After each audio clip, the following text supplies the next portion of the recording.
En Positiva trabajamos día a día alcanzando la experiencia y calidad con las que podemos asegurar lo más valioso para todos, la vida. Pensamos en tu bienestar y en el de los que más quieres. Por eso creamos un amplio portafolio de seguros de vida y riesgos laborales. El respaldo del Estado colombiano, la solidez financiera de nuestra compañía y cobertura a nivel nacional son cualidades únicas que nos permiten ser la aseguradora de todos los colombianos. Tu vida está llena de momentos especiales y sueños por cumplir. En Positiva te acompañamos en cada uno de ellos, asegurándonos que lo vivas al máximo. Al igual que tú, siempre buscamos lo mejor para las personas que más queremos. Para ti y para ellos, creamos un portafolio de seguros de vida que te permiten disfrutarlos mientras construyes un gran futuro. Entendemos que la vida está llena de imprevistos, por eso en Positiva nos encargamos de ellos con seguros de accidentes personales, seguro exequial, accidentes personales, generación positiva, que se adapta a las necesidades de cada institución educativa, entre otros. Igualmente acompañamos a los grupos de personas que comparten necesidades de aseguramiento similares con los mejores seguros de vida grupo para empresas, cooperativas, asociaciones, entre otros. También estamos presentes en uno de los momentos que más anhelas, tu pensión. Con nuestra opción de renta vitalicia, tú y tus seres queridos que estén próximos a pensionarse pueden contar con una mesada para toda la vida. Siempre estamos conectados con el fin de darte todo lo que necesitas. Nuestros canales de atención están dispuestos y capacitados para asesorarte con las respuestas y soluciones que buscas en cualquier momento. Positiva, la aseguradora de todos los colombianos. Buenos días para todos nuestros asistentes. Soy Lina Garzón y les doy la bienvenida a la Comunidad Nacional de Conocimiento para la Prevención de Peligros en el Sector Construcción. Quiero invitar y presentarles a nuestra experta, la ingeniera Erika Serrano, ingeniera ambiental especialista en seguridad y salud en el trabajo. La ingeniera Erika nos acompañará el día de hoy con este importante esquema legal para peligros en el sector de la construcción. Ingeniera Erika, muy buenos días, bienvenida. Hola Lina, buenos días para todos. Bueno, qué rico empezar este año con nuestro proyecto Travesía. Y pues bueno, aquí estamos para atender un tema bastante interesante. Pues para nadie es un secreto que el tema legal es un poquito ladrilludo. Entonces vamos a tratar de que la presentación sea muy dinámica, tomando el texto de la norma para aplicarlo a registros fotográficos, como ya saben que es la dinámica de los talleres que hacemos en este tema. Y pues bueno, esperemos que en el sondeo nos vaya muy bien y bueno, entonces arranquemos. Esquema legal para peligros en el sector de la construcción.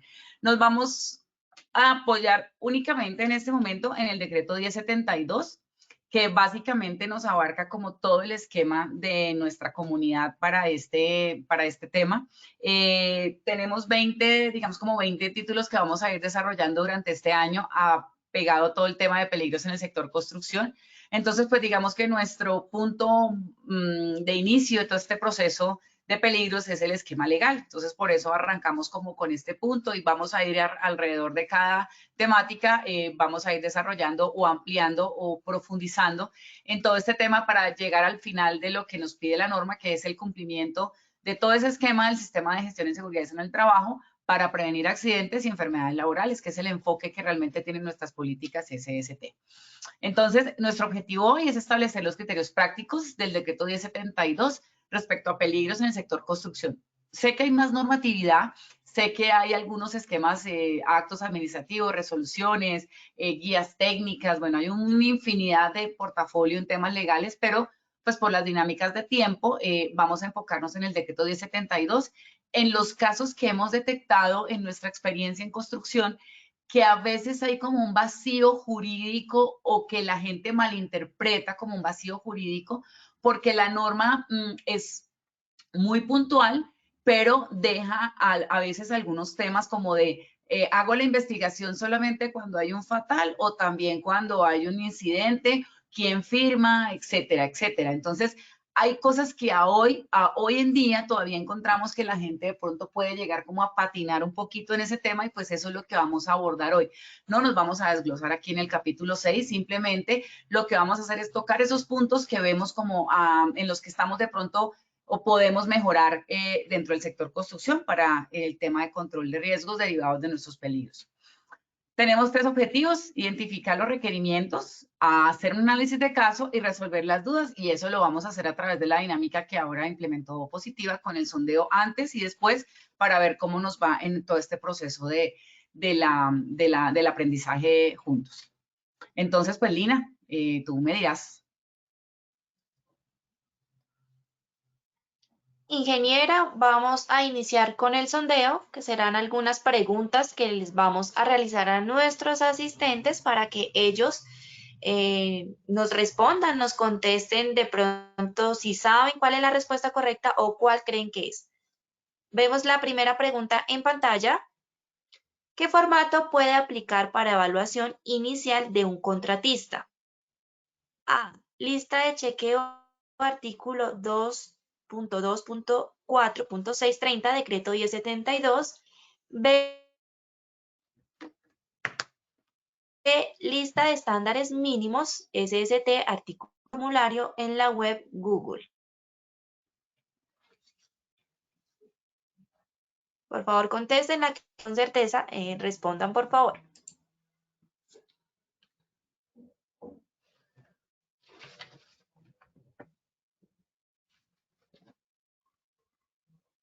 ¿Sí, listos para responder? Y terminamos con la primera pregunta.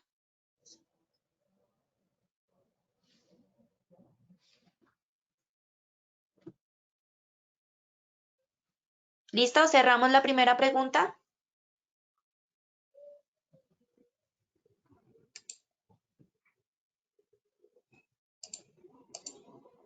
Perfecto, ingeniera, te cuento que el 45% nos respondió que era la A, el 53% que era la B y el 2% que era la C. Vamos con la segunda pregunta.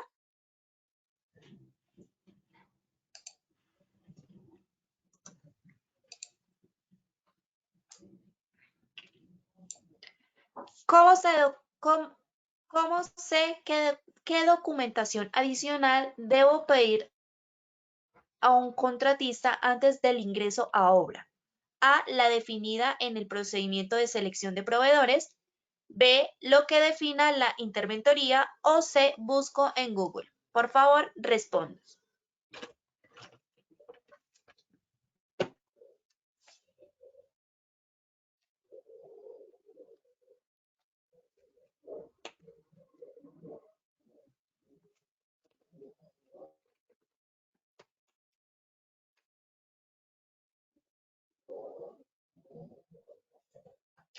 Cinco segundos, por favor, voten.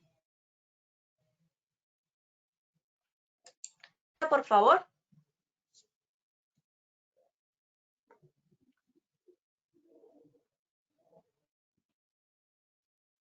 Perfecto, listo, ingeniera. Te cuento que el 60% de nuestros asistentes votaron por la A, el 40% por la B y un 0% por la C. Vamos con la tercera pregunta.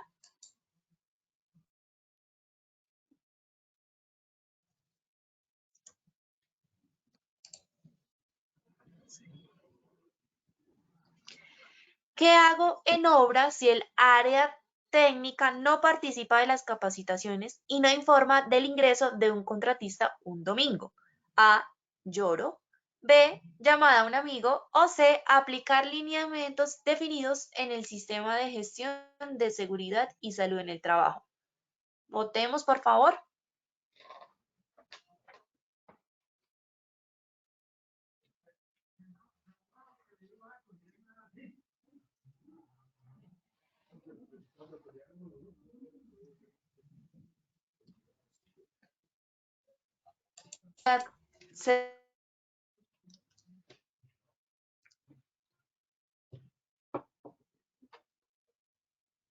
Cerrar la tercera pregunta y continuar.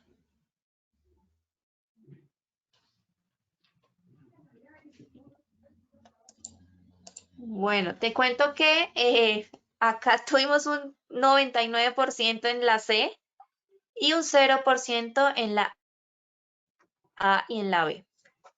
Entonces, listo, muchas gracias a todos por participar. Les recuerdo que el sondeo, estas mismas preguntas, las realizaremos al finalizar para ver qué tanto aprendieron. Listo, ingeniera, continuamos. Ok, bueno, muy interesante la respuesta C, 99%, pero bueno, está chévere. Entonces, después de este preámbulo del sondeo, vamos a mirar cuál es el enfoque de nuestra conferencia y es capítulo 6 del decreto 1072 y vamos a tomar apartes de los numerales que tienen que ver con el esquema de peligros para nuestro sector, obviamente. Entonces, empecemos con el numeral 22464. Habla de que debemos tener nuestro sistema de gestión y liderado e implementado por el empleador, pero habla de la participación de los trabajadores, contratistas, debe tener un mejoramiento o debe estar enfocado para garantizar el mejoramiento del comportamiento de los trabajadores, las condiciones del medio ambiente laboral y debe demostrarse un control eficaz en peligros y riesgos. Entonces, este punto es interesante y por eso les traje esta fotografía. Esta fotografía es de una de las obras de este año que fuimos a visitar, normal. En la visita de obra, le decíamos al ingeniero que por qué no estaba apuntalado el talud, porque pues nos parecía que deberíamos tener apuntalado por la pendiente y pues como todo el tema. Y si ustedes se fijan, aquí arriba está el casino. Y fíjense que el casino donde están todos los trabajadores está a borde donde el talud se vino. La respuesta del ingeniero, el director de la obra, es no, el material de este proyecto es piedra maciza, es un material muy bueno, no es necesario apuntalar. Y la interventoría de este proyecto no autorizó, digamos que el presupuesto para hacer el apuntalamiento, considerando que las especificaciones técnicas del suelo visiblemente no requerían este apuntalamiento, ¿verdad? Digamos que se dejó la observación, nosotros como asesores o como gestores SST, lo que hacemos es notificar, pero pues si ya no se toman las medidas que nosotros implementamos o recomendamos, pues se deja el tema por escrito, ustedes ya lo saben, ¿no? Se documenta, se establece y a los 8 días sucedió esto. Se vino el talud, por cosas de la vida, no estaban trabajadores abajo, si ustedes se dan cuenta, aquí están armando hierro, no habían trabajadores en ese momento, y pues si hubiese podido venir el casino, venirse las personas acá a aplastarlas, etcétera, etcétera. Toda la magnitud de riesgos que ustedes se puedan imaginar conforme a la condición del peligro que tenemos acá. Entonces, fíjense que cuando yo tengo esto, yo cómo demuestro que estoy cumpliendo esto en cuanto a control eficaz de los peligros. Evidentemente aquí no hay un control eficaz. Entonces, para todos los que manejan sistemas de gestión, aquí tengo una no conformidad mayor porque hay un incumplimiento normativo. Más que el incumplimiento normativo y que la no conformidad es el hecho de que yo puedo tener un muerto o muchos muertos o una catástrofe o eventos que pueden generar afectación de la comunidad, si eso es una vía, se viene la vía abajo, bueno, 1000 cosas que pueden pasar por no tener un control eficaz de los peligros. Entonces, ¿qué es lo que nos estamos dando cuenta? Que los HCs, ISOMAS, SST, como ustedes lo quieran llamar, son personas que se enfocan en su conocimiento y lo tienen, son idóneos, ¿sí? Algunos más que otros, pero digamos que el SST o la persona líder de lo responsable del sistema de gestión SST en la obra, digamos que tiene el conocimiento y lo da, lo imparte, pero muchas veces en la parte técnica, por X o Y circunstancias, no se aplica. Entonces, se vuelve un desgaste para el HCE, estableciendo controles eficaces que no se implementan por X o Y circunstancia. Entonces, aquí es donde nosotros tenemos que, o la propuesta que nosotros hacemos a las obras es, debemos dar capacitaciones al personal de área técnica, como las charlas de 5 minutos y control de riesgo y no sé qué, cosa como si fuera un trabajador normal, ¿sí? De los que van allá y hacen la excavación, no sé qué, o el área técnica responsable de estos temas debería tener capacitación muy específica y mucho más profunda para que entienda que la responsabilidad legal no solamente es del HCE o del CISOMA o del SST. El director de la obra tiene que responder por una situación de estas. ¿Por qué? Porque es el gerente del proyecto, porque es el que responde a la gerencia y es el que ha sido delegado justamente por la gerencia para que responda por ese proyecto, no solo en la parte técnica, avance de obra, facturación, presupuesto, calidad, entregas, sino también en la vida de los trabajadores. Entonces aquí hay un punto importante y es donde la propuesta que nosotros hacemos es, ¿deberían hacer las personas del área técnica el curso de 50 horas? A mi concepto, los personajes del área técnica deberían, o las personas del área técnica, para que no suene despectivo, las personas del área técnica, director de obra, residentes de obra, deberían tener un conocimiento más profundo para que entiendan la responsabilidad que implica decir que no a un control de riesgos. Entonces, ustedes lo tienen que definir dentro de su sistema de gestión, dentro de su programa de capacitación y formación. Por ejemplo, en el manual de funciones de una de nuestras compañías que asesoramos, nosotros lo que le dijimos es, como hemos visto tanto incumplimiento con temas, por ejemplo, de alturas, lo que hacemos es en el manual de funciones es obligatorio que todos los directores de obra y residentes de obra tengan curso mínimo de avanzado y coordinador de alturas. Ustedes dirán, ¿pero por qué? Si el coordinador es el CISO, el que firma el permiso, sí. Pero ¿qué pasa cuando el CISO no está y tienen que hacer un trabajo? ¿Qué hace el director de la obra? Hágale, y muchas veces, no estoy obviamente aquí acusando a ningún director porque tengo muchos directores muy juiciosos y son muy queridos, pero digamos que en el escenario macabro de todo este tema de seguridad en el trabajo, el director, ¿qué puede hacer? Ha pasado. Entra el domingo que el CISO no está, haga el trabajo y chao. Nos pasó ayer, estábamos resolviendo un tema con un cliente de una posible demanda, porque entraron al señor contratista a hacer unos trabajos eléctricos en alturas, no le informaron al CISO, pues por el tema de evitarse todo el tema de los trámites y todo el tema del ingreso y todos estos rollos que se demoran y que porque era urgente, lo entraron un domingo, hace el trabajo y ahora pues el trabajador demanda a la empresa constructora grande porque su empresa contratista no le pagó los salarios y pues por solidaridad ya saben todo el problema que hay ahí. Entonces, HCE no tiene registros de ingreso, ni de revisión de papeles, ni inducción, ni nada porque nunca le fue reportado. Entonces, ¿qué pasa cuando en este escenario macabro el área técnica decide hacer una actividad sin el aval o sin el visto bueno del HCE o del CISOMA? Pues en mi concepto, el área técnica de alguna forma tiene que tener un conocimiento básico para si va a autorizar esas actividades, por lo menos sepa en qué se está metiendo y por lo menos tenga claridad de que si está autorizando, ¿sí? Pues entonces él controle los riesgos, identifique y haga el escenario como si él fuera el coordinador o como si él fuera el SST. Porque recuerden que el director responde por el proyecto de manera integral. No estaría de más que tuviera conocimiento integral, no solamente en la inducción donde, ay, la gente tiene que ponerse el casco y tiene que estar afiliado y no sé qué, que es como la inducción básica que nos hacen a todos cuando entramos en una obra. Entonces, con este preámbulo les dejo la inquietud con respecto al escenario que se viene ahorita.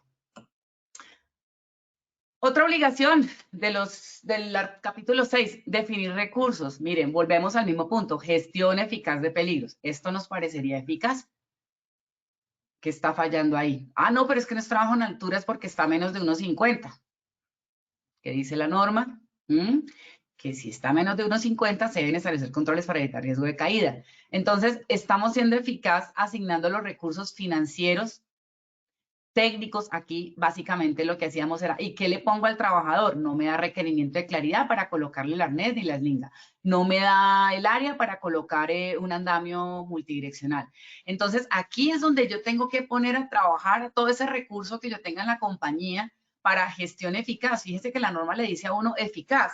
¿Cómo demuestra? Ah, sí, yo le puse una escalera y le puse un casco, pero ¿es eficaz contra el riesgo al que se está exponiendo?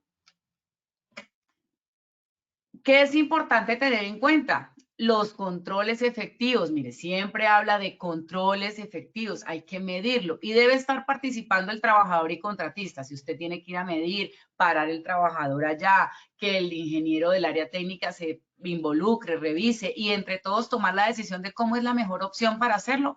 Claro que hay que hacerlo. O sea, entendamos que no es el HCE, CISOMA o el CISO el que tiene que sabérsela toda y proponer todo porque, digamos que haciendo un paréntesis acá, si yo soy un ingeniero civil de 4 años de experiencia como residente de obra, ingeniero civil o arquitecto, y tengo un salario X, ¿sí? El residente HCE está a su mismo nivel técnico, porque el residente técnico reside para la parte del área técnica y el residente HCE responsable de todo el tema técnico del control de riesgos. Entonces, si estamos en la misma jerarquía, ¿por qué el residente técnico no va a apoyar el residente HCE? Entonces, aquí es donde entra entonces que el director es el que toma la decisión porque está por encima de los dos residentes.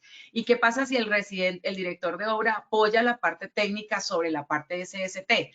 Ahí es donde entra el conflicto de intereses y muchas veces nos ha pasado con los directores nuevos o con el personal técnico nuevo en la empresa que no viene como con el lineamiento y con los casos y las lecciones aprendidas de todos los problemas que se pueden derivar de esto, y termino teniendo directores en obra que dejan entrar a una persona sin afiliación y sin seguridad social ni examen médico, porque es que solo está arreglando el campamento, él no está haciendo la obra y no alcanza a dimensionar que en el momento en el que ingresa así sea el campamento, así sea la oficina, hace parte del frente de trabajo y hace parte de las obligaciones de cumplir con todo el tema de afiliaciones, seguridad social, exámenes médicos. Pero su respuesta puede ser como, ah, no, es que como no ha entrado a la obra, yo no le vi necesidad de afiliarlo todavía.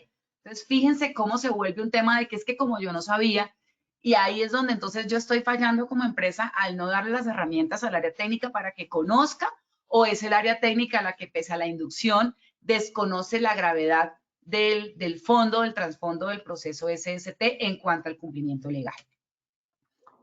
También nos habla de que los trabajadores deben participar en la identificación de peligros. Fíjense que esas matrices de peligros que hacen a veces en obra los SST o HC o SISOMAS, como nos llamen en la obra, es una persona que se sienta, hace la evaluación, coge la GTC 45, pone números a su criterio, chuchuchu. ¿Dónde está la participación de los trabajadores? ¿Sabe el trabajador cómo evaluar un peligro, cómo identificar un peligro y evaluar un riesgo? Esto no lo estamos demostrando en las auditorías que se están haciendo, y esto es fundamental. Recuerden que el trabajador es el que hace la actividad. Yo lo que debo hacer es validar cómo lo hace, cómo es su mejor manera técnica de hacerlo, y yo le establezco los controles correspondientes. Yo no le debo imponer al trabajador, es que tiene que caminar parado de manos porque así lo dice la norma. Y si el trabajador con esa condición que yo le estoy poniendo le genera un riesgo adicional, entonces es importante la participación de los trabajadores. Aquí hay algo importante dentro del programa de capacitación, conocimiento para identificar peligros. Mire, la norma nos exige a nosotros en el capítulo 6, numeral 11, ¿qué nos dice? Que nosotros tenemos que, dentro del programa de capacitación, proporcionarle el conocimiento a los trabajadores para identificar peligros y establecer controles. Incluye a los contratistas. Nosotros dentro de la matriz de peligros no estamos involucrando a nuestros contratistas y nos pasan cosas como esta, que tengo que parar la actividad, este señor es un contratista, no se hizo una evaluación previa del riesgo, la interventoría nos paró la actividad, que porque no le faltaba la baranda, entonces el señor acá dice que no estaba a 1.50, sino que está a 1.40, entonces que no le aplica la norma. Entonces fíjense que ahí duramos como medio día solucionando ese tema hasta que se pudo, digamos que la interventoría, si no viene la persona calificada de la constructora, yo no dejo hacer la actividad. Entonces yo por allá en una actividad y corra porque me llama, porque no, es que me tienen parada la obra y no sé qué, y por favor que nos van a multar y no sé qué, y véngase para acá. Váyame yo para allá, revise al cliente, revise la interventoría, establecer controles. Entonces fíjense cómo se desperdicia tiempo y recursos en una actividad que debió ser preoperacional entre el contratista, el área técnica de la constructora y el personal HCE de las partes, incluyendo la interventoría. Porque es que a veces tenemos unas interventorías, discúlpenme, pero es que si no viene la señora Erika Serrano, yo no dejo hacer nada, o es que si el señor no tiene los ojos verdes, yo no lo dejo entrar. Por favor, también hay que ser un poquito más con ese tema, ¿no? Hay que hacer trabajo en equipo y mirar cómo podemos entre las partes solucionar el tema. Recuerden que yo siempre he insistido, porque yo he sido de las dos partes, contratista, interventora, diseñadora. La interventoría está para que haga equipo con el contratista y saque el proyecto adelante, ¿sí? Ese trabajo de auditor, como de buscar siempre lo malo para mirar dónde hacemos la parada, eso déjenselo los auditores cuando tenemos que buscar, como en el ministerio que manda a sus asesores y sus personas para que encuentren eso que tienen que encontrar y multar. Pero en el caso de las interventorías, por favor, seamos un poquito más coequiperos en este tema. También tengo interventorías muy queridas, muy divinas y todo, pero hay otras que nos han sacado canas verdes del año pasado y de verdad que ha sido complejo, pero bueno, ahí vamos. ¿Qué dice la norma con respecto a la documentación? Mire que aquí es importante, nos pide que la identificación anual de peligros y evaluación de riesgos debe ser anual. Entonces me preguntan, ingeniera, ¿tengo la matriz de cada año y voy haciendo una nueva o sobre la anterior voy trabajando? La norma me pide que yo tenga una evidencia de la identificación anual. Pues lo más lógico es aplicar la norma, es que cada año en teoría debe tener mínimo su matriz y su evaluación del cumplimiento de esa matriz y la modificación o ajuste, actualización de esa matriz dentro de ese mismo año por las condiciones que requiera la modificación. O sea, fíjese lo importante de entender y aplicar el esquema legal con el criterio del conocimiento que estamos adquiriendo o que estamos desarrollando. Ojo, documentación 20 años. No estamos guardando documentación 20 años. ¿Por qué? Porque es que el contratista se fue y no me entregó el examen de retiro y aquí me firmó una carta de que no, que la gente no la retiró y en la planilla todos retirados. Entonces, acuérdense que si usted pide examen de ingreso, su contratista también, periódico, su contratista también, retiro, su contratista también. Y usted debe guardar durante 20 años esa documentación, tanto suya como de sus contratistas, porque es que la norma integra a todos para el control efectivo de los peligros, para evitar accidentes y enfermedades laborales. Y en el caso de la empresa, también para evitar demandas. ¿Qué nos dice la norma? Fíjense que hay una parte importante y por eso les puse aquí como a pensar un poquito. Mire lo que dice la norma con respecto a la identificación de peligros. La matriz debe ser documentada, no sé qué, pero mire lo que dice, debe ser actualizada cada vez que ocurra un accidente de trabajo mortal. La norma siempre nos da el tope máximo con el que yo debo trabajar. Y yo debo establecer si me pongo por encima o por debajo. Yo nunca, perdón, por debajo. Yo nunca puedo estar por encima de la norma. Por ejemplo, si la norma de trabajo en alturas dice que es a 1,50, yo no puedo decir en mi procedimiento, no, es que para mí alturas es a 2 metros. No, porque la norma me da un tope. Pero existen compañías que han tenido mortales por menos de 1,50 y su procedimiento dice que alturas para ellos o que hay que activar el protocolo al 1,20. ¿Sí? Entonces, eso depende, digamos, como tú tengas tu matriz y tu control, pero siempre es importante, la norma nos da el tope y nosotros debemos estar siempre por debajo del tope. Entonces, fíjense que aquí dice actualizar cada vez que ocurra un accidente de trabajo mortal. Yo digo, me pego a la norma, pero ¿y qué pasa si yo tengo un evento como el del talud que les acabé de mostrar? Si en mi matriz de peligros dice que para la condición, digamos, como locativa, ¿sí? De las superficies de trabajo, y tengo una tarea que se llama armado de hierro, porque ahí ni siquiera estaban haciendo excavación sin armado de hierro, pero digamos que excavación y armado de hierro son paralelas en ese momento. Y yo tengo el peligro, no sé, medio porque nunca he tenido accidentes. Si yo tengo este evento que no es un accidente, pero sí, digamos que me da una condición que pudo haber sido, ¿no creerían ustedes que yo debería actualizar mi matriz? Considerando que la medida de control existente, que es ese polietileno, porque el argumento del área técnica es, no, pero se le puso polietileno para que no se cayera el talud. Que no se le podía poner malla, que no se le podía poner apuntalamiento, que no se le puede, es que no se puede hacer más nada. Siempre hay algo que se puede hacer. Yo no puedo llegar al punto de tolerar que pase eso solo porque es que no había otra opción. Entonces no puedo hacer la obra. O sea, yo no puedo hacer la obra sacrificando la vida de las personas porque no hay otra opción. Entonces, apague y vámonos. Por eso es que tenemos que hacer trabajo bipartito. El área técnica y el área HC son aliados estratégicos porque si no, la obra no va a funcionar. Entonces, ¿qué pasa aquí con ese evento? Yo, en mi concepto, creo que debería actualizar la matriz. No debo esperar hasta que tenga el muerto para actualizar los controles porque significa que cuando yo tengo el evento hay una materialización del riesgo. Significa que ya ocurrió porque mis medidas no son suficientes. Entonces, actualizo. Que cada 8 días tengo que actualizar porque es que cada 8 días tengo eventos. Entonces, sus controles no son siendo eficaces. Y su matriz se lo está diciendo. Entonces, fíjense que una cosa va amarrada a la otra. Y no puedo decir, no, es que hasta que no tengo muerto no actualizo la matriz. Yo respeto obviamente el esquema normativo, pero como les digo, yo puedo hacer más de lo que me pida la norma dentro del escenario para evitar mis condiciones legales, blindarme ante las condiciones legales. Y yo haría la actualización de esa matriz ante un evento como ese.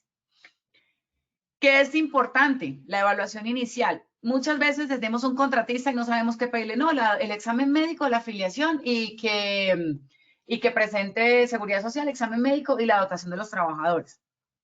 Y no tendemos dentro del artículo 16 de la 0312 como 32 estándares ahí que nos piden para que yo cumpla pues caramba, yo no me voy a inventar lo que ya está inventado. Eso mismo que me piden a mí, yo se lo tengo que pedir a mi contratista. Y si a mí me piden un diagnóstico de consejo de salud, si a mí me piden una política, si a mí me piden un montón de cosas, entonces se lo pido a mi contratista.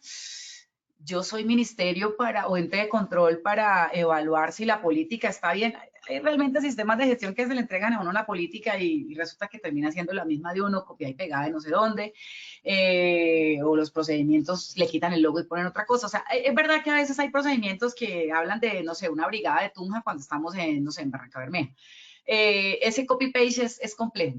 Pero como yo no puedo llegar a decirle, no es que su política está mal, es que su matriz está mal, digamos que desde mi conocimiento sí lo podría hacer, pero él me va a argumentar, es que a mí quien me dice que está mal lo mío es el ministerio, no usted. Entonces ahí entro yo en un conflicto con mi contratista.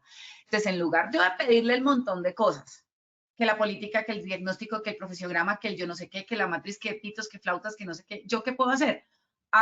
¿Qué es lo mínimo que yo tengo que pedirles desde el punto de vista legal? Entonces, que los exámenes médicos, que la seguridad social, que el curso de alturas y, no sé, la matriz de peligros y el plan de emergencia. Estoy diciendo cualquier tontería, ¿sí? Es como lo que uno dice, pues, pucha, esto hay que pedirlo sí o sí. ¿Le tengo que pedir el resto? Pues, ¿yo qué hago para evitarme como ese conflicto? Yo pido la autoevaluación de sus estándares, firmada por el representante legal y su especialista o profesional en seguridad y salud en el trabajo. Recuerden que por artículo 16 no puede ser técnico ni tecnólogo. Entonces, yo con esa autoevaluación diligenciada y firmada, doy acto de buena fe de que usted me está cumpliendo con todo lo que dice ahí. Yo no le voy a revisar a usted todos los documentos que dice ahí. Yo confío en lo que usted me dice.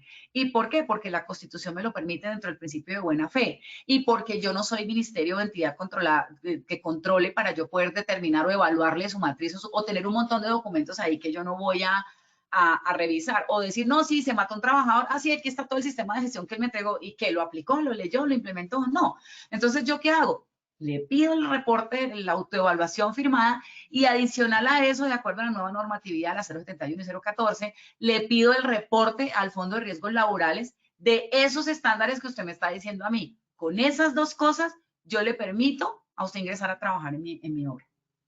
Con esos dos documentos, esos dos soportes, la evaluación de los estándares, la autoevaluación firmada por el representante legal y el profesional o especialista en seguridad y salud del trabajo con licencia en seguridad y salud del trabajo adjunta, el pantallazo, la evidencia del reporte ante el Fondo de Riesgos Laborales es fundamental para que tú entres a trabajar conmigo.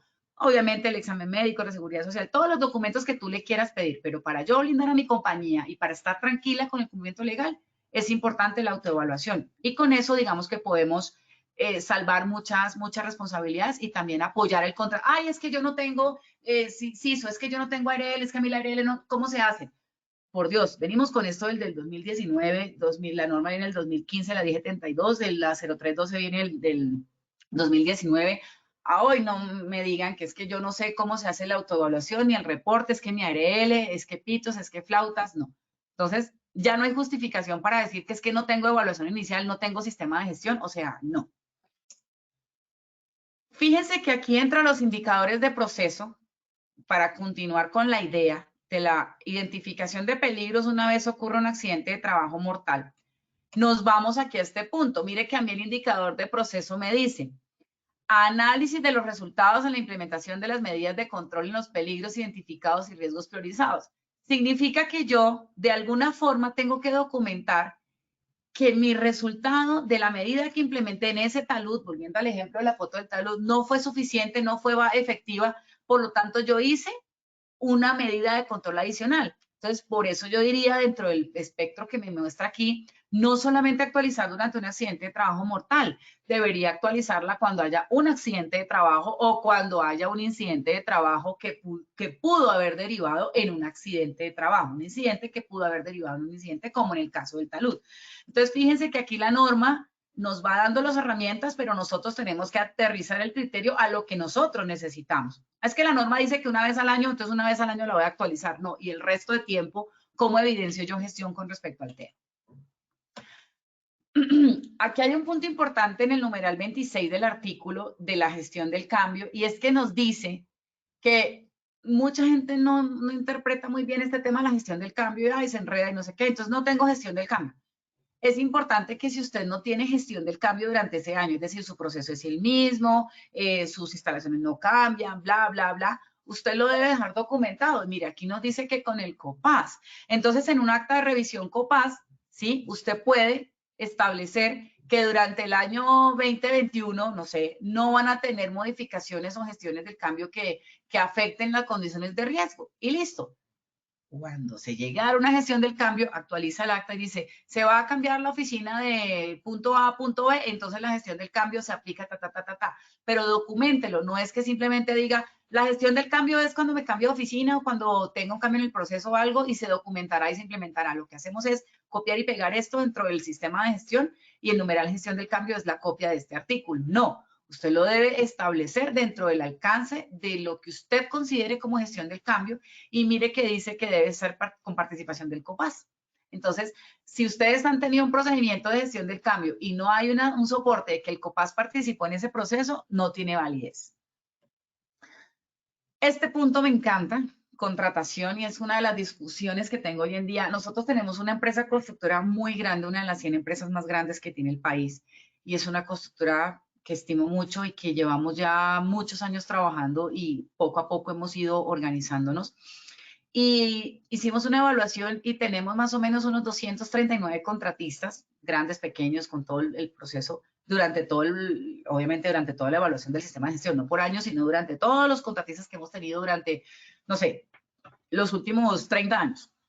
Y nos hemos dado cuenta que un porcentaje muy alto no cumple a hoy con el sistema de gestión o con todo este tema completo. Entonces, ¿qué hago? Echo al contratista, ay, no lo voy a contratar. Ay, caramba, es el más económico, es el más juicioso, es el señor que quiero ayudar, bla, bla, bla. Entonces entra uno en un choque de conflictos y uno dice, ¿qué hago con este contratista? No lo puedo tener porque es como ser cómplice de un delito. O sea, no tiene sistema de gestión y yo lo contrato. Es como para el tema fiscal, yo lo contrato, pero no pague impuestos o no tenga revisor fiscal o no me presente declaración de renta. Es lo mismo.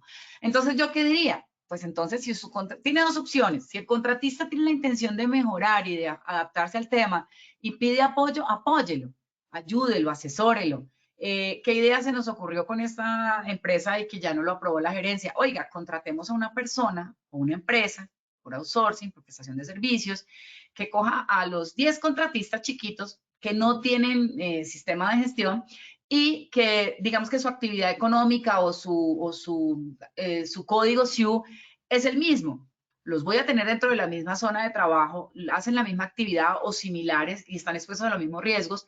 Nos pegamos de lo que dice el tema de la norma del COPAS, donde dice que cuando hayan varios frentes de trabajo, donde hayan 2 o más contratistas que hagan la misma actividad, pueden compartir un COPAS. Entonces, ¿yo qué hago? Eso mismo lo traigo para compartir, por decirlo así, un sistema de gestión. Entonces, ¿qué hace esta persona? Supongamos una empresa de outsourcing, entonces coge estos 10 contratistas, monta un sistema de gestión sencillo, dinámico para ellos, que cumpla con todos los estándares, ¿cierto?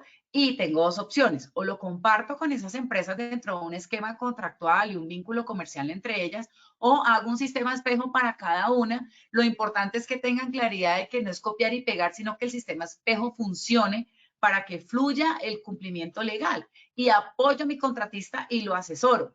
Ah, no, que es que el contratista no quiere cumplir, no quiere hacer no sé qué, pues entonces sáquelo porque ese contratista se le volvió un peligro.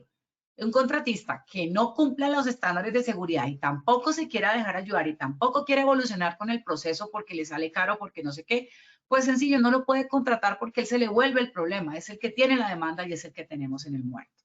Entonces, ¿qué es importante? Miren, la norma nos dice a nosotros que yo tengo que, para los efectos del sistema, todos los proveedores y contratistas deben cumplir frente a sus trabajadores las responsabilidades del capítulo. O sea, si yo tengo una línea de vida en mi empresa constructora, yo tengo una línea de vida que tiene una ficha de seguridad, que tiene una certificación de persona calificada o tiene la certificación del fabricante, lo mismo le tengo que exigir al contratista. O sea, yo no puedo tolerar que hoy en las obras nosotros encontremos líneas de vida así. O sea, la norma, la resolución 1409 viene del 2012 y todavía nosotros en obra encontrando esta fotografía fue de hace un mes, encontramos este tipo de cosas todavía trabajando en obra. Entonces, eso no lo podemos permitir, ¿verdad?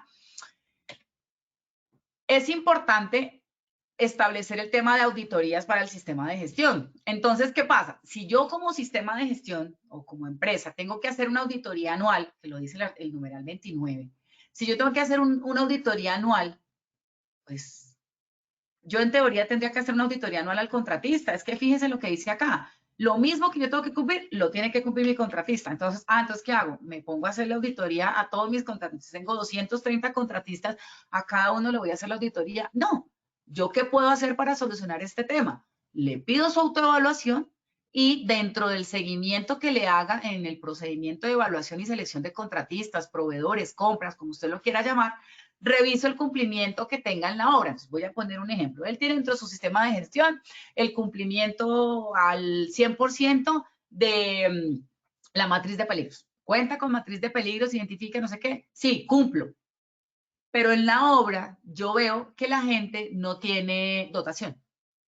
Entonces, asocio, la matriz de peligros dice que para el control de riesgo de peligro mecánico por golpes, no sé qué, la medida de control administrativa es el procedimiento para trabajo seguro de no sé qué.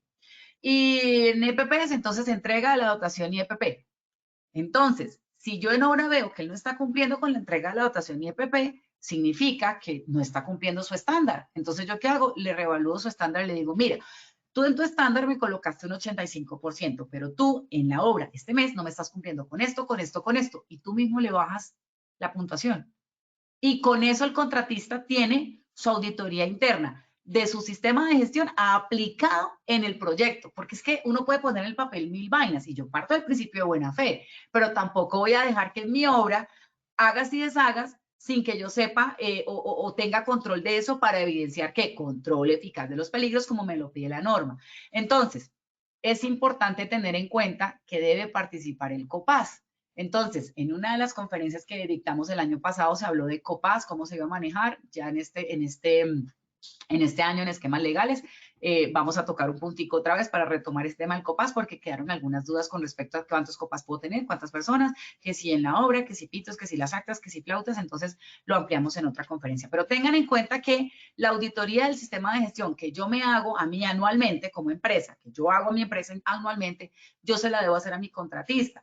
Pero aquí en el 30 me dice el alcance de la auditoría, entonces ahí me da unos lineamientos que la política, que los recursos, que el presupuesto, que yo no sé qué.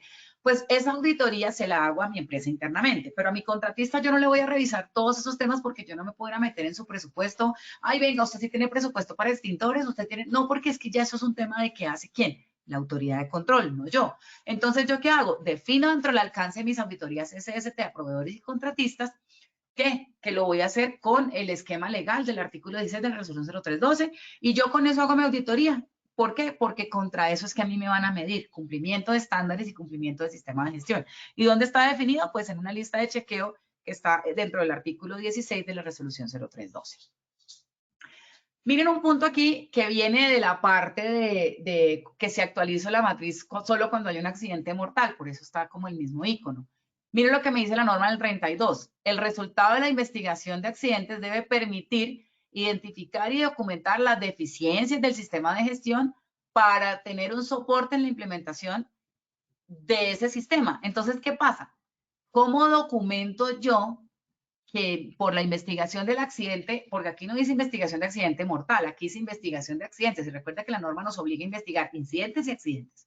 Entonces significa que si yo tengo documentado mi investigación y defino ahí las deficiencias, esas deficiencias, ¿dónde las voy a subsanar? Pues en la matriz de peligros, porque es que en la matriz de peligros es la columna vertebral.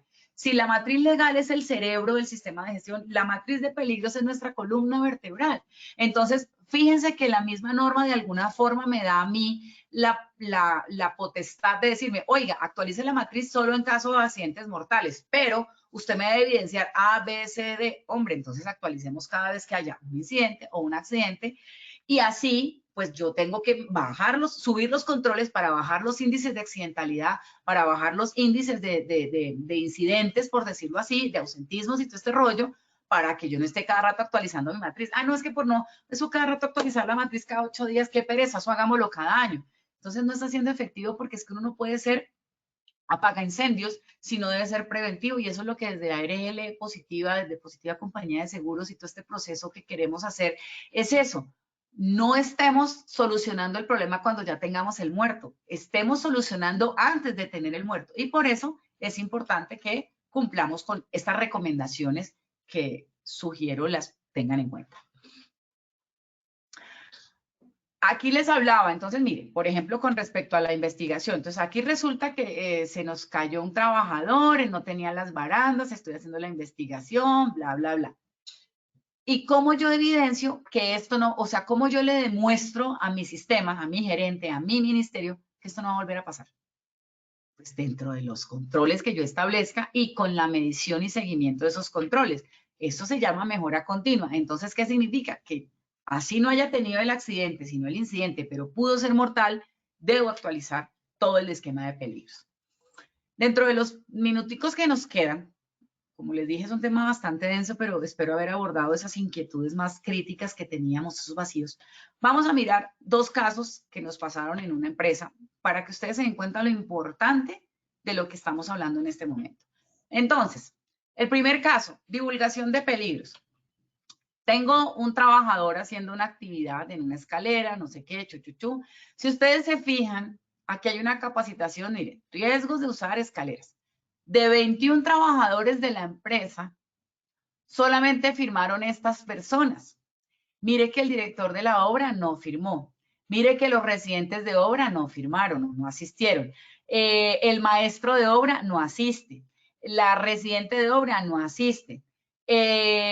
Inspectores y auxiliares HCEs no asisten. Entonces, fíjense que las personas claves dentro, mire que firma o asiste el auxiliar documental, que se supone es una persona administrativa que no va a obra y sí asiste a la capacitación y no asiste el residente técnico. Entonces, aquí, ¿qué es lo que pasa? Que si este señor se llama, voy a poner un ejemplo, Juan Pérez, y Juan Pérez es el maestro de obra, ¿sí? ¿Qué puede pasar? Esto, la persona se nos cae, tiene una lesión, le dan una calificación por pérdida de capacidad laboral y tiene todas estas recomendaciones médicas que si yo no se las notifico, entra en demanda, ¿sí? Entonces, fíjense lo importante de poder solamente con este control tan sencillo. Si hay 21 personas, carajo, 21 personas tienen que asistir, 21 personas tienen que asistir, participar. No es que fírmeme acá para cumplir con el registro, no. Porque es que desde la cabeza, si el director de obra no participa, la gente de ahí para abajo no sigue el proceso. Entonces, usted puede colocar acá, por ejemplo, el director de obra manifiesta no tener tiempo para la asistencia a la capacitación, se hará reprogramación. Reprogramo. No asistió el director de obra, no asiste pese a la reprogramación. ¿Qué hace el COPAS? Ay, perdón que se me va a descargar aquí esto, no me he dado cuenta. ¿Qué hace el COPAS? Señor director de obra, usted es obligatorio que asista, mire el manual de funciones, mire su reglamento interno de trabajo, bla, bla, bla, y o cumple o se alinea o nos alineamos, pero yo no puedo permitir que esto en una obra pase. Entonces, sigamos con el estudio de caso. Resulta que hay que hacerle las notificaciones. Este señor se cayó. Listo, tuvo el accidente, todo el rollo, hay que reincorporarlo, tiene unas recomendaciones médicas, toda esta carreta que ustedes ven acá, unas recomendaciones médicas, dice que él no puede desarrollar actividades de yo no sé cómo, que rotaciones del tronco, que no puede hacer bipestación, que no puede estar parado mucho tiempo ni sentado mucho tiempo. Bueno, 1000 cosas que le da aquí la calificación de invalidez, de pérdida de capacidad laboral. Y el trabajador ahora resulta que demanda a la compañía porque él dice, es que a mí no me informaron de estas recomendaciones y a mí me pusieron en la obra a trabajar haciendo de paletero y el paletero tiene que estar parado todo el día. Y aquí dice que evitar la bipedestación prolongada. Entonces, ¿cómo demuestras tú que sí le notificaste y que sí le dijiste que no hiciera A, B, C? Con una notificación. Ay, pero es que en el examen de ingreso ahí dice y él firma. Ay, es que en la pérdida de capacidad laboral él firma porque él le pagaron y él sabía. No asuma, ¿cierto? Ahí hay principio de buena fe, ¿sí? De que yo le notifiqué, pero debo dejarlo por escrito, debo dejarlo firmado, así como en la autoevaluación. Usted me dice que sí lo cumple, perfecto. Fírmeme el representante legal y fírmeme el especialista en seguridad en el trabajo y yo con eso me blindo. En este caso, usted debe informarle a él, si usted tiene que copiar y pegar las recomendaciones que están aquí y decirle, evite hacer A, B, C, describirle las actividades que él no puede hacer para cumplir con estas recomendaciones, lo tienes que hacer y que él te firme el recibido. ¿Por qué? Porque si no después dice, es que a mí no me informaron en la capacitación cuáles eran los riesgos, yo no sabía y por eso me caí, por eso estoy discapacitado y por eso no sé qué. Miren lo importante de los registros, de las evidencias y de los soportes. Y lo que decíamos de la documentación, 20 años. Y solo de la empresa, no, de los contratistas también. Entonces, ay, no, ahora se volvió esto un lío. Pues nos tenemos que organizar porque algún día esto tiene que funcionar como un relojito. Entonces, pues, espero les haya parecido interesante la conferencia. Pues, Lina, yo creo que ya podemos hacer la evaluación. Les agradezco mucho, pues, la atención. Sé que es un tema ladrilludo, pero bueno, qué chévere haberlo hecho con tanto caso y con tanto ejemplo como para que fuéramos más dinámicos. Lina, pues tú me dirás. Claro que sí, ingeniera, muchas gracias por este importante tema. Como les comentamos desde el principio, vamos a realizar las mismas preguntas que hicimos al iniciar y vamos a ver qué tanto aprendimos el día de hoy. Entonces, por favor, pongamos la primera pregunta para que ustedes nos contesten. Perfecto. Entonces, recuerden, la primera pregunta era, ¿qué formato puedo aplicar para evaluación inicial de un contratista? Lista de chequeo, artículo 2.2.4.6.30, decreto 1072. B, lista de estándares mínimos, SST, artículo 16. O C, formulario en la web Google. ¿Cuál creen ustedes que es la respuesta correcta de acuerdo a lo que la ingeniera Erika nos explicó el día de hoy? Por favor, voten. Últimos 5 segunditos para que voten los que faltan.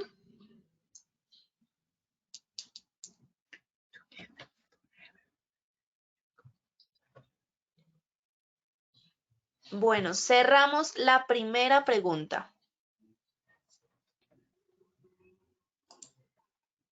A ver, ingeniera, te cuento que por acá nos contestan.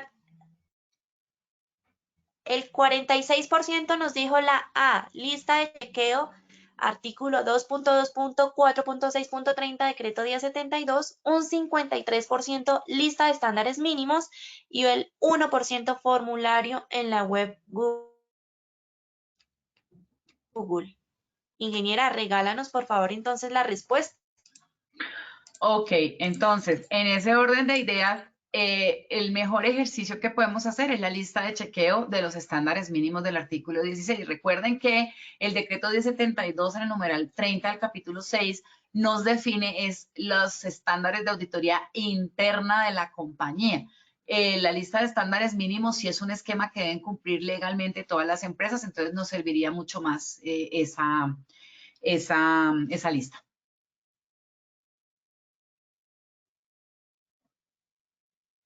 Perfecto, ingeniera. Entonces, veo que, bueno, el 53% respondió bien, entonces muy bien. Vamos con la segunda pregunta.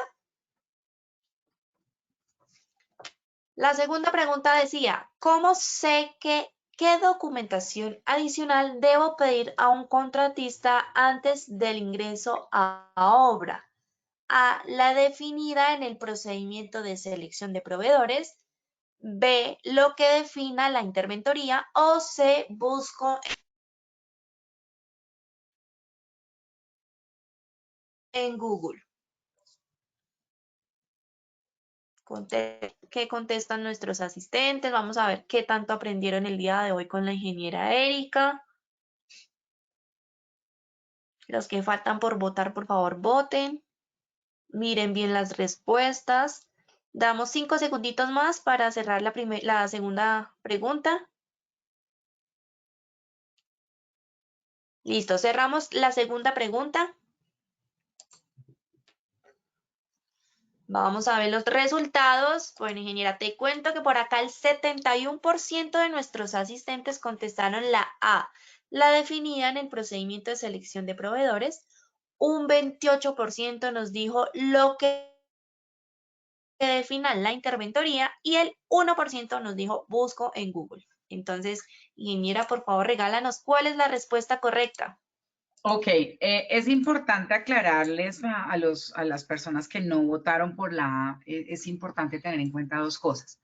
Una cosa son los requisitos legales y otra cosa son los requerimientos de otra índole.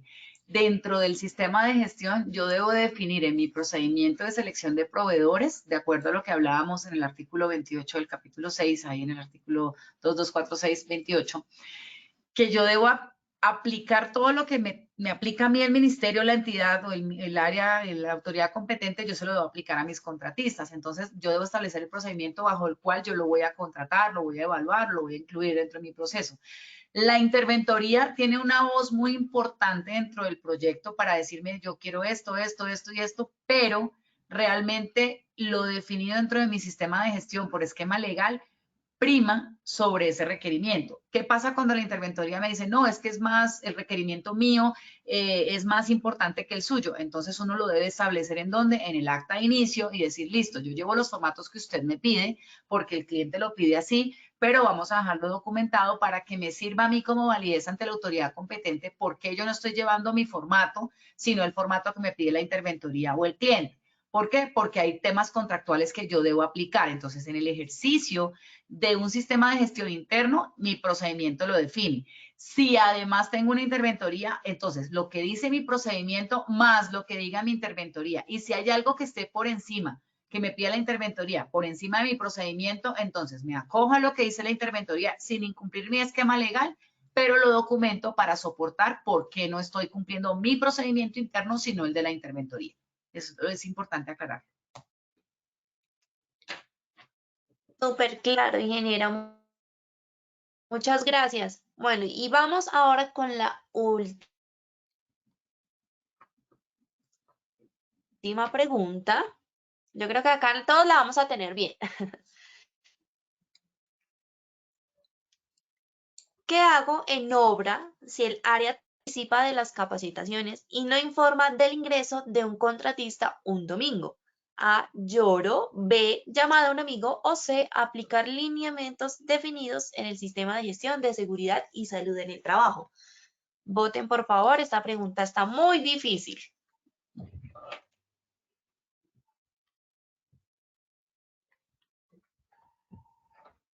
Los que faltan por votar.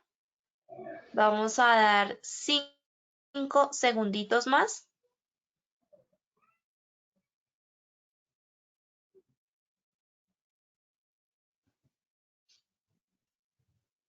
Listo. Cerramos la tercera y última pregunta.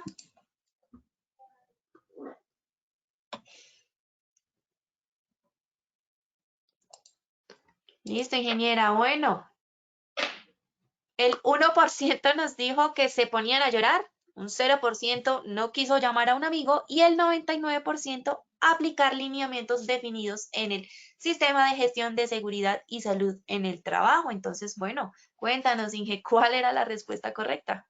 Bueno, es muy importante, aunque mire que las preguntas parecen ser obvias, muchas veces, a veces lo que hacen los chicos es llamar. Entonces, ingeniera, mire, tengo este problema, ¿qué hago? O efectivamente, ya, mire, tengo una obra donde han renunciado 4 HCs en menos de 2 meses porque no sé qué pasa ahora con estos chicos o si es que la pandemia nos dejó muy sensibles o qué será, pero todos salieron llorando, que no, que es que me gritó, que me miró, que es que aquí no me hacen caso, que es que no sé qué, y por eso yo, digamos que decía, fue pucha, o sea, uno para meterse en esto, claro, hay que llorar cuando no tenga que llorar y todo, pero uno no puede mostrarse débil ante un trabajador o ante un director o ante un sistema porque pierdes el liderazgo y pierdes la autonomía y la capacidad de que la gente te siga. Entonces, si tú tienes claro desde los lineamientos de tu sistema, manual de funciones, tu política, qué es lo que se puede y no se puede hacer y qué pasa cuando no lo hago, no hay tiempo de llorar, como diría. Entonces, un director de obra, por ejemplo, lo que pasó con mi gata se alocó, lo que pasó con el talud, pues el director de obra tendrá que presentar sus descargos, él tendrá que decir por qué no apuntaló, qué fue lo que pasó, yo aplico el manual de funciones, yo aplico el reglamento interno de trabajo, bla, bla, bla. Y si veo que es una causa justa de terminación de contrato, hasta luego. Si yo veo que es un llamado de atención y que los descargos y que pues se llama como a una reinducción y no lo volverá a hacer, perfecto. Pero si tú no lo defines desde el principio, luego no le puedes exigir a la gente, pero ¿por qué no me hizo caso en esto? Pero es que usted me lo dijo. Entonces, por eso es importante aplicar lineamientos definidos y desde la misma inducción tú debes decirle a la persona qué puede, qué no puede y qué pasa si no lo hace. Desde el mismo inducción, de hecho, desde la misma entrevista. En la entrevista de quedar documentado lo que se puede, lo que no se puede y qué pasa si no. En la inducción, cuando yo lo contrates, y en las reinducciones y capacitaciones debes reiterar este tema, porque si no, la gente después nos dice que es que yo no sabía. Y entonces salimos llorando. Esa es como la conclusión. Perfecto, ingeniera, muchas gracias nuevamente por este tema tan importante. Esperamos, como siempre, verte con más, verte en más acciones educativas, que nos sigas enseñando mucho más de todos estos temas que nos interesan a todos. Gracias. A ustedes muchas gracias por la invitación. Creo que tenemos conferencia el viernes a las 2 de la tarde, pues entonces ahí nos conectamos y bueno, muchas gracias a todos. Espero que el tema haya sido tan rico, lo hayan disfrutado como me lo gocé yo y bueno, buen día para todos y bueno, buena semana. Hasta luego. Claro que sí, ingeniera. Nos vemos a las 2 de la tarde con el tema lineamientos normativos nacionales e internacionales para el trabajo en alturas. Entonces, ya saben, como siempre, yo los invito a que visiten nuestro centro virtual Posipedia, www.posipedia.com.co, para que visualicen el cronograma de esta semana y se inscriban y participen en todas nuestras acciones educativas. A todos que tengan un feliz miércoles, los dejamos con el siguiente video. Hasta luego.